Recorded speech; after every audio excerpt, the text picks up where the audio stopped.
We've seen so many great players over the years, but none as impressive as Ronaldo in their teenage years. Ronaldo arrived in Europe as a 17-year-old when he joined PSV in 1994. Many were skeptical of how he would fare in the Eredivisie, but those doubts quickly faded away as he scored a goal on his debut, and then a brace in his second game and a hat-trick in his third. He was brought in to replace the Brazilian striker Romario, who departed for Barcelona. Big shoes to fill for any striker on the planet, any striker but Ronaldo. The teenager scored 30 goals in the league in 33 appearances. Romario, who was 10 years his senior, had only managed a maximum of 25 goals in a single Eredivisie season. Just to emphasize how ridiculous his output was, it took Messi and Cristiano 23 years of age to crack 30 plus goals in a single league season. People hadn't seen anyone like Ronaldo before that point. He was truly a phenomenon. He wasn't just a deadly finisher, he was very quick and highly skilled. At only 18 years of age, people started calling him the best player in the world, and every prominent European club was sniffing around PSV to sign him. But Ronaldo ended up staying at PSV for his second season, but his season was plagued with injuries. His first major struggle with injuries, but sadly, it definitely won't be his last. Ronaldo made 21 appearances for PSV in all competitions, scoring 19 goals and providing 6 assists. By the end of the season, Ronaldo got his first taste of a trophy in Europe as PSV won the Dutch Cup. In his 2 seasons with the Dutch club, Ronaldo had scored a whopping 54 goals in 57 appearances, which saw him become the most sought-after player in the transfer market. But 2 clubs in particular showed the most concrete interest: Barcelona and Inter Milan. But at the end, it was the Catalans who were willing to smash the world transfer record to sign the talented Brazilian. Just like his arrival in Eindhoven, Ronaldo was yet again tasked with filling the gap left by the departing Romario. But Ronaldo had already proven that is something he can easily do. He started his Barcelona career with a bang as he scored 2 goals and set up another in the Spanish Supercopa against Atletico Madrid.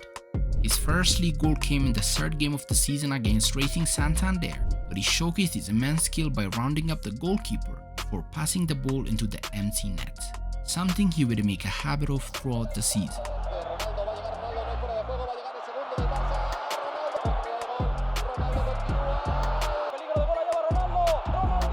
Just 3 months into his Barcelona career, Ronaldo had already scored 16 goals. This type of prolific output wasn't very common back then, so the Barca fans as well as the La Liga as a whole fell in love with Ronaldo, but not just for his finishing ability. The fans have seen so many elite strikers before, but none like the young Brazilian. On top of his deadly finishing ability, Ronaldo was lightning quick, so he effortlessly glided with the ball, and he could also beat defenders easily as he was a very skilled dribbler. And no goal highlighted his dribbling ability more than his solo goal against Compostela. It truly showed the world how incredible he was, despite him being just 20 years old.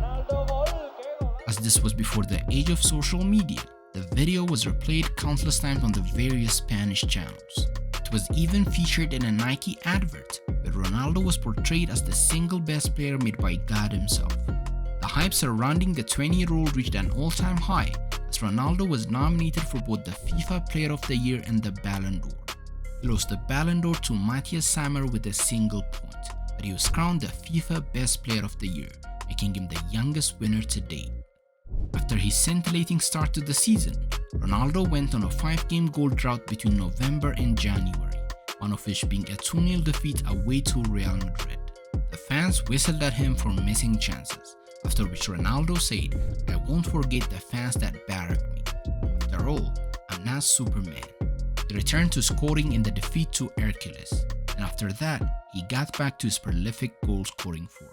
One of his incredible displays came against Atletico Madrid in the Copa del Rey, where Ronaldo's hat-trick inspired an unlikely comeback.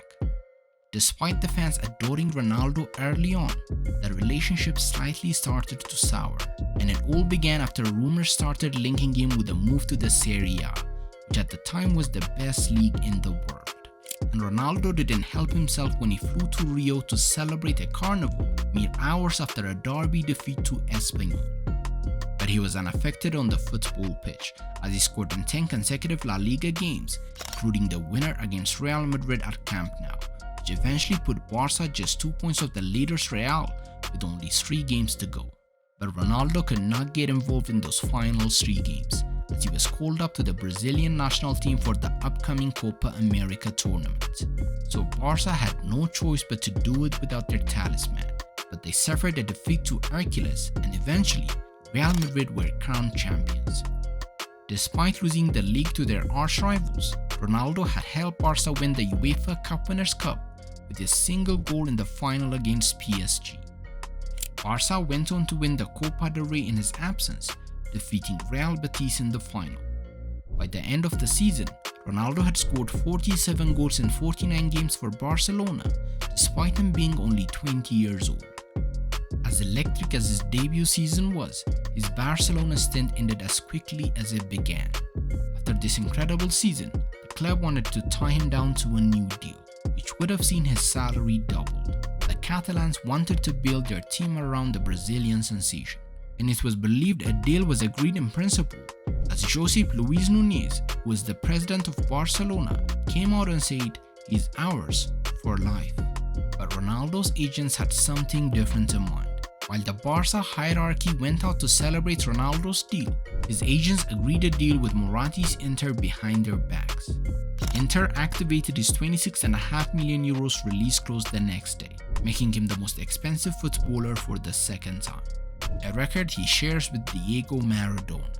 By December of 1997, Ronaldo won the Ballon d'Or, making him the youngest player to ever win the award at 21 years and 96 days. Just to highlight how insane that season was, it took until the 2008-9 season for anyone to score 30+ goals in a single La Liga season. Jose Mourinho, who worked as an assistant coach at Barcelona between 1996 and 2000, said this when he was asked to pick the best player of all time. Ronaldo a phenomenal. Cristiano Ronaldo and Leo Messi have had longer careers. They have remained at the top every day for 15 years. However, if we're strictly talking about talent and skill, nobody surpassed Ronaldo when he was at Barcelona with Bobby Robson. I realized he was the best player I'd ever seen take to the field. Injuries killed a career that could have been even more incredible. But the talent that 19-year-old boy had was something special. Looking back on that magical season with Barcelona, before any of the devastating injuries, even by today's standard, it was a truly phenomenal season by the young phenomenal.